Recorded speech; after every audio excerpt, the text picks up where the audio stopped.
Assalamualaikum warahmatullahi wabarakatuh. Jumpa lagi dengan Pak Suprono di channel Pak Suprono Belajar Manajemen. Pada kesempatan kali ini kita akan membahas tentang etika. Pada video yang kedua ini kita akan membahas etika dari sisi filsafat. Jangan lupa klik like, share, dan subscribe agar kalian tidak tertinggal pada video-video berikutnya. Nah, kita lanjutkan untuk pada kesempatan kali ini yaitu tentang etika, filsafat, dan kaitannya dengan ilmu pengetahuan. Etika di sini ini merupakan refleksi dari apa yang disebut dengan self-control atau pengendalian diri. Segala sesuatunya dibuat dan diterapkan dari dan untuk kepentingan kelompok sosial atau profesi itu sendiri. Jadi etika di sini ini merupakan suatu rangkaian dalam rangka untuk pengendalian diri. Ketika kita berinteraksi dengan kelompok atau suatu profesi, maka di situ nanti kita akan berbicara masalah etika. Nih, kemudian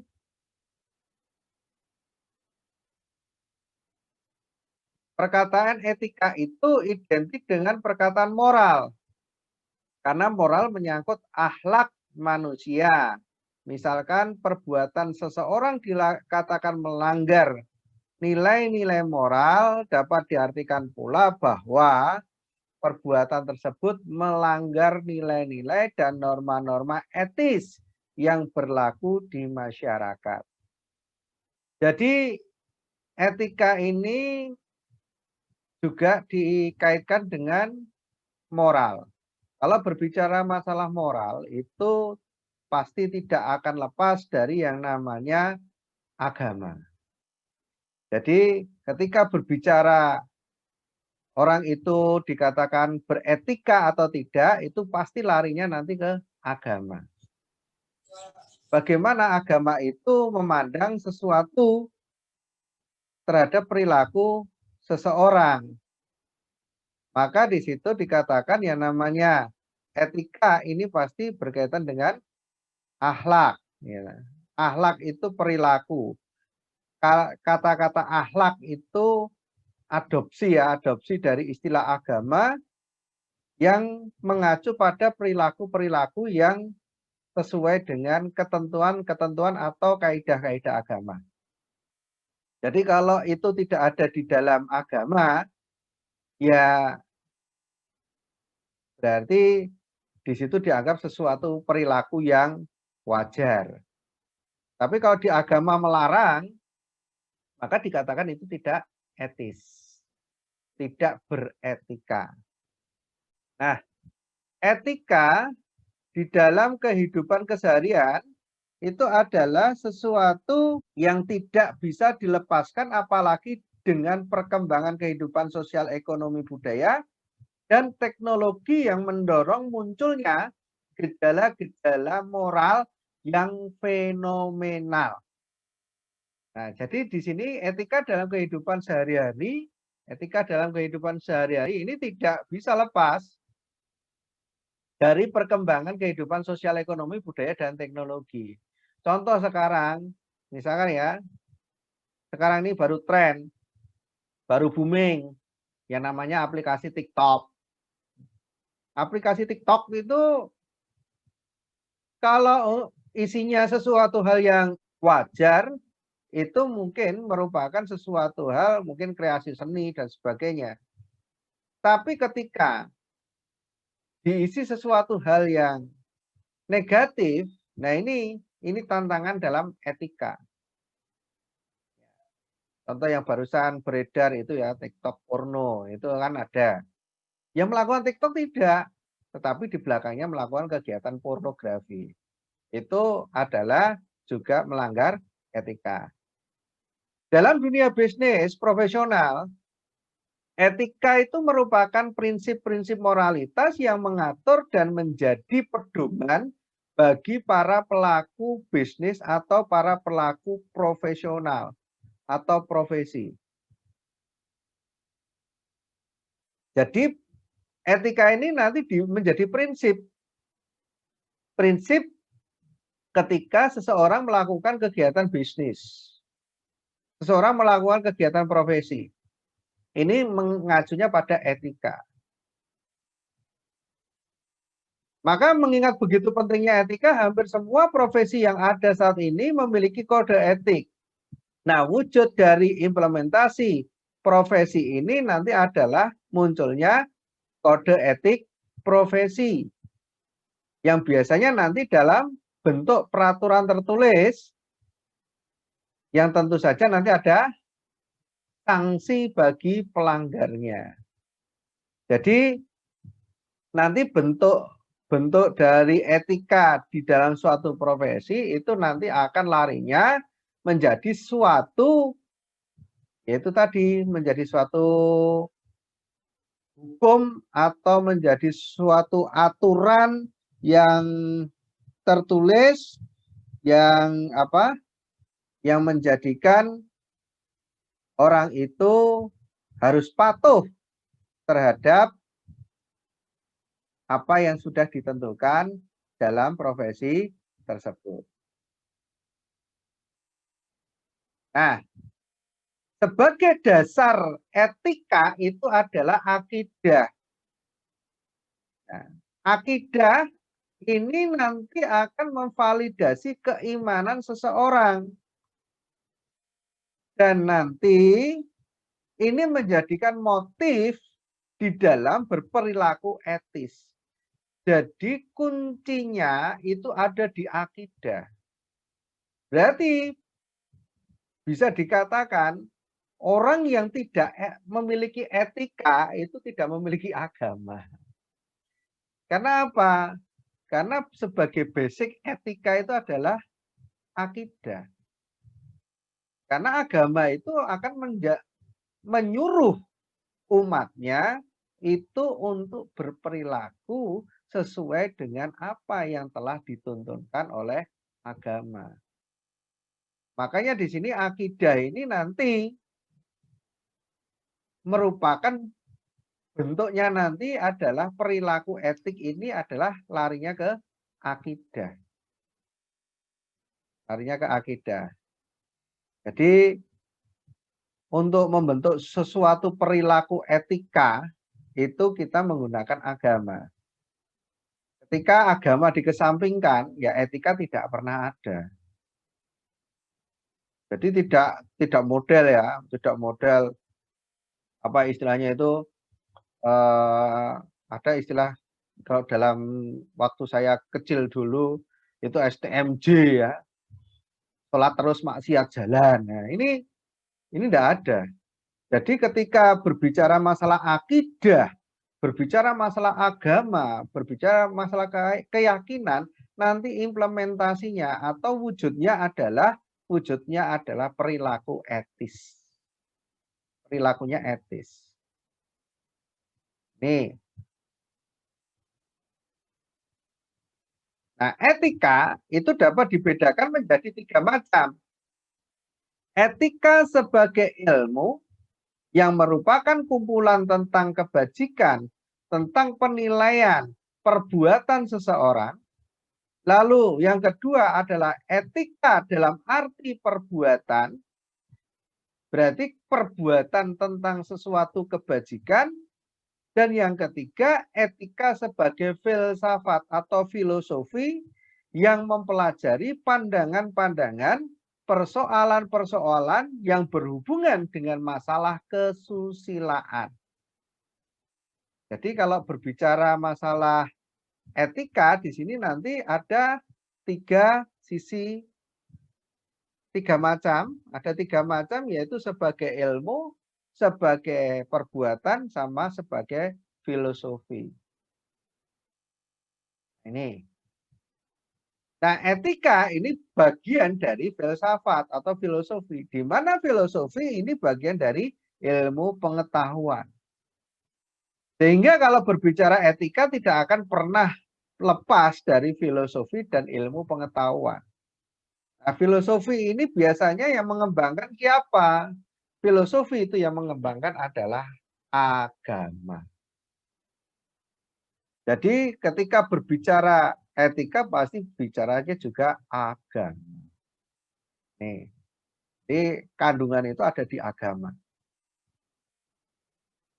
Sekarang pengertian filsafat. Filsafat adalah ilmu pengetahuan yang berfungsi sebagai interpretasi tentang hidup manusia yang bertugas meneliti dan menentukan semua fakta konkret hingga yang paling mendasar. Jadi filsafat ini ilmu yang basicnya ilmu. Jadi kalau kalian tidak kuliah di manajemen, tidak kuliah di jurusan apapun, tapi kalian kuliah misalkan di jurusan filsafat, maka ini menjadikan basic. Maka biasanya orang-orang filsafat itu bisa memahami ilmu-ilmu yang lain. Karena di sini dia berfungsi sebagai interpretasi tentang hidup manusia.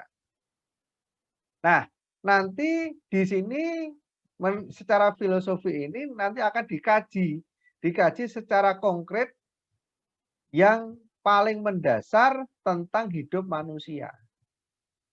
Manusia itu harus bagaimana? Manusia itu harus seperti apa? Kalau ketemu manusia yang lain itu harus bagaimana? Apa yang harus kita lakukan terhadap manusia yang lain? Bisa tidak manusia itu berdiri sendiri? Ini adalah filosofi. Ciri khas filsafat adalah upaya dalam menjelaskan pertanyaan yang selalu menimbulkan pertanyaan baru. Sebagai contoh. Misalkan ya. Tadi saya singgung masalah aplikasi yang baru tren, yaitu TikTok. Aplikasi ini salah enggak? Ini aplikasi enggak salah. Ini aplikasi hiburan. Tapi akan menjadi salah ketika apa? Yang menggunakan salah. Kan ini misalnya akan muncul. Tadi sudah ada pertanyaan singgungan tadi kan. Apakah aplikasi TikTok ini salah? Tidak. Kan itu. Aplikasi ini aplikasi hiburan. Nah, kenapa kok menjadi salah? Karena yang menggunakan salah kan gitu. Ini kan pertanyaan lanjut. Pertanyaan berlanjut. Kenapa ada yang menggunakan aplikasi ini? Kemudian berurusan dengan polisi. Kan gitu. Nah, karena yang menggunakan aplikasi ini melanggar kaidah-kaidah atau etika-etika yang diatur oleh hukum. Contohnya tadi yang saya contohkan di awal, yaitu ada yang menggunakan aplikasi TikTok ini untuk pornografi. Ini adalah sesuatu hal yang tidak dibenarkan di dalam hukum. Ini melanggar undang-undang. Karena melanggar undang-undang berurusan dengan polisi. Ini adalah ciri khas filsafat itu seperti itu. Kenapa seseorang itu harus diatur di dalam berperilaku, di dalam berhubungan dengan orang lain? Karena setiap orang memiliki hak. Ini pertanyaan-pertanyaan yang terus digulirkan ini adalah pertanyaan-pertanyaan filsafat. Jadi kalau berbicara masalah filsafat itu akan menimbulkan pertanyaan-pertanyaan baru, dan ini mengarahnya kepada sesuatu hal yang tadi basicnya apa? Basicnya adalah akidah. Basicnya adalah agama. Unsur penting filsafat sebagai ilmu. Yang pertama adalah kegiatan intelektual. Filsafat itu salah satu bagian dari ilmu. Maka di sini kegiatan-kegiatan filsafat ini tidak akan lepas dari kegiatan intelektual yang membutuhkan suatu pemikiran. Jadi kalau intelektual itu membutuhkan suatu pemikiran, suatu kajian. Jadi kalau kalian besok di akhir perkuliahan atau di akhir studi, kalian melakukan yang namanya penelitian. Nah, ini adalah kajian intelektual. Ini adalah salah satu unsur penting di dalam filsafat. Jadi sebenarnya filsafat itu nyebar, ada di semua ilmu itu ada. Nah, di sini dia nanti di dalam mengkaji itu tidak bisa sembarangan. Dalam mengkaji itu tidak bisa sembarangan. Jadi di dalam mengkaji ini tidak bisa sembarangan, mengkaji itu tidak bisa. Jadi harusnya adalah di dalam mengkaji ini ada dasarnya, ada basicnya, ada landasannya. Ini yang namanya kegiatan intelektual. Nah, filsafat sebagai ilmu, maka di sini dia mencari makna itu yang hakiki. Filsafat memerlukan interpretasi terhadap sesuatu dalam kerangka pencarian makna yang hakiki, makna yang sesungguhnya. Bukan makna yang kias, bukan makna yang fata morgana, tidak. Makna yang sesungguhnya itu apa? Itu adalah makna yang hakiki. Maka filsafat sebagai ilmu, dia itu akan mencari hakikinya apa. Ilmunya itu di mana. Jadi kalau ketika ada sesuatu itu melarang, ini penyebab melarangnya itu apa? Tidak mungkin sesuatu itu muncul sebuah larangan tanpa sebab akibat, itu tidak mungkin. Kenapa orang Indonesia itu kalau berpakaian itu harus rapi, ya, harus pakai pakaian yang sopan. Mengapa tidak boleh pakai pakaian yang seksi? Kenapa orang-orang boleh dikatakan dunia barat kan? Orang-orang barat, orang-orang ya di Eropa, Amerika, di negara-negara subtropis, kalau mau pakai iklim ya, di negara-negara subtropis kenapa mereka itu bisa memakai pakaian-pakaian yang seksi, pakai tank top dan sebagainya. Kenapa di kawasan Asia, terutama di daerah Khatulistiwa tidak bisa? Nah, ini mencari makna yang hakiki ini adalah bagian dari unsur terpenting dari filsafat. Makanya nanti muncul kajian-kajian. Jadi ketika kalian yang bukan asli Jogja datang ke Jogja, di Jogja banyak sekali aturan-aturan. Tidak boleh seperti ini, tidak boleh seperti ini, tidak boleh seperti ini. Ini bukan asal melarang, tetapi ini sudah ada kajian-kajian yang dilakukan oleh sebelumnya oleh orang-orang terdahulu. Dan ini pasti ada akibat negatif kalau dilanggar kan. Ini gambarannya. Di Jakarta itu hidup 24 jam. Jakarta itu kota yang tidak pernah mati, tidak pernah tidur. Full 24 jam. Kenapa di Jogja tidak bisa full 24 jam? Karena kultur budaya yang berkembang di sini seperti itu. Maka ketika kalian beraktivitas di atas jam-jam yang ditentukan, pasti muncul masalah. Ini perbedaannya. Yang ketiga, filsafat sebagai ilmu segala fakta dan gejala.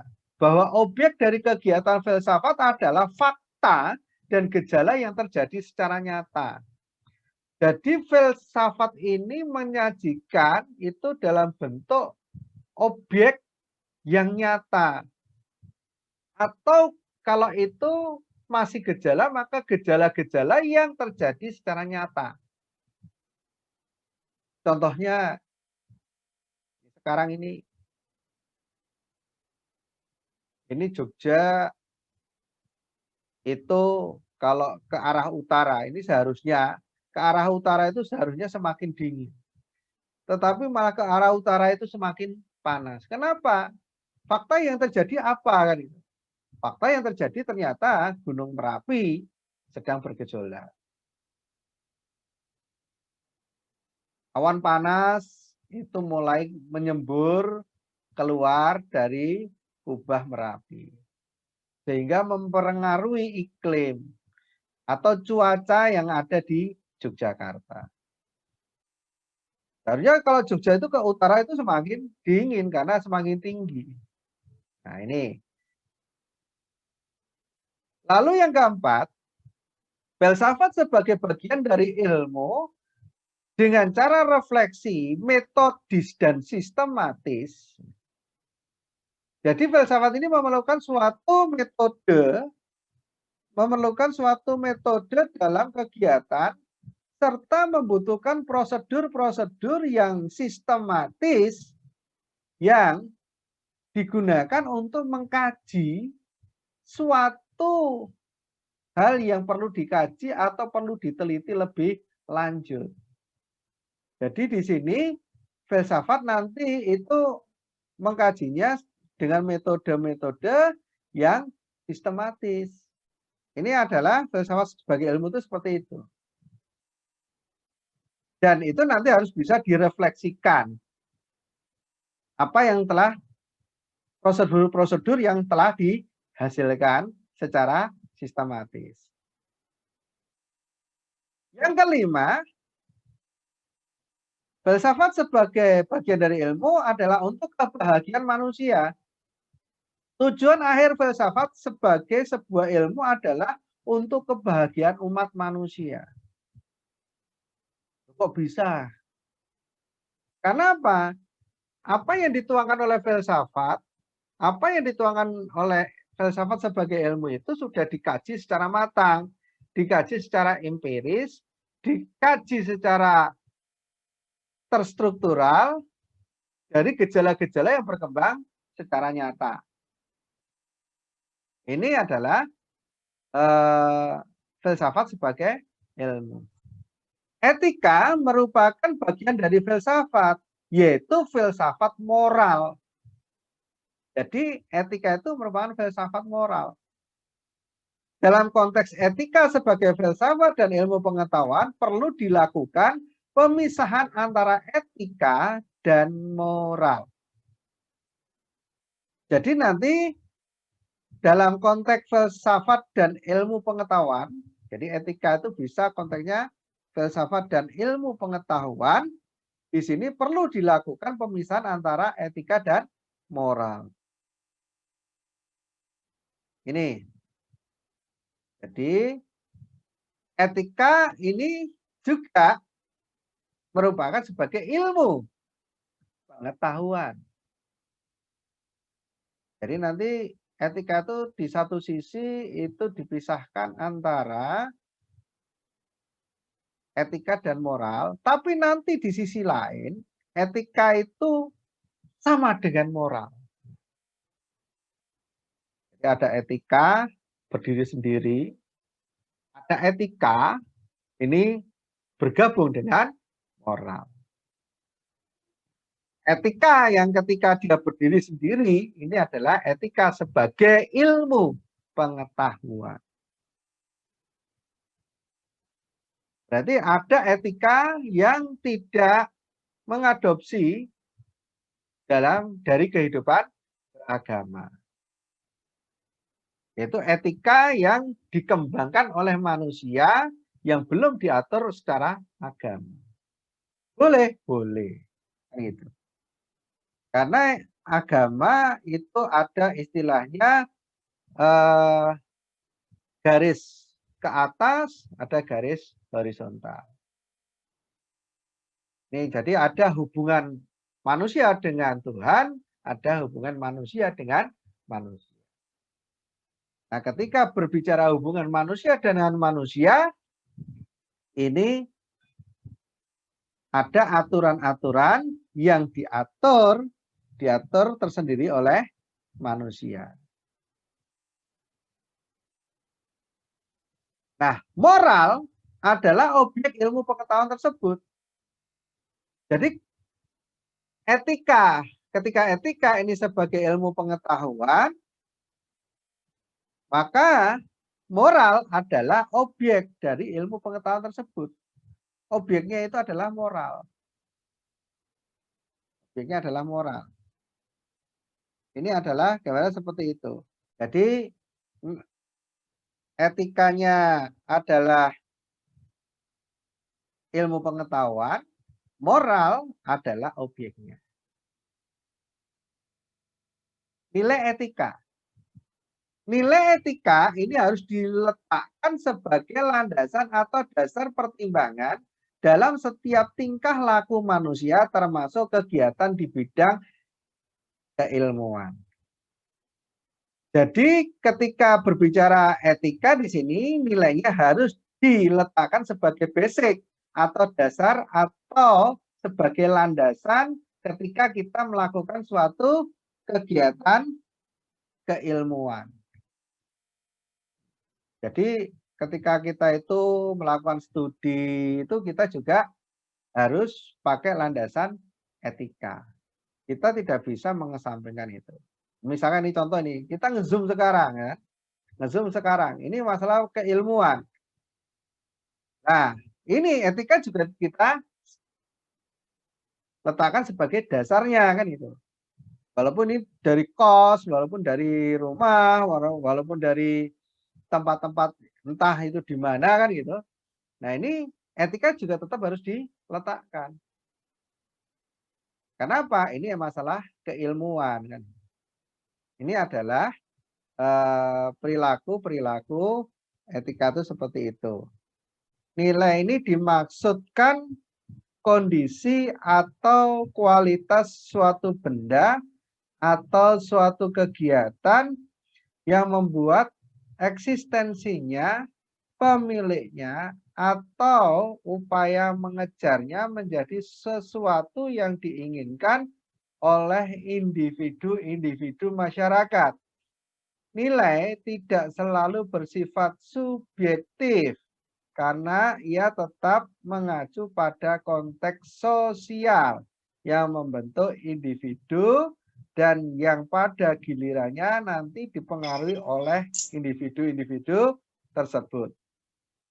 Aspek nilai inilah yang menjadikan etika sebagai suatu teori mengenai hubungan antar pribadi dan membedakannya dari nilai-nilai intelektual atau estetis semata-mata. Nilai etis secara logis dapat diwujudkan dalam hubungannya antara manusia dengan sesama manusia. Jadi etika ini nanti ada pendukungnya yang namanya nilai. Di mana nilai-nilai ini muncul itu di masyarakat, dibentuk oleh individu-individu yang bersepakat di masyarakat.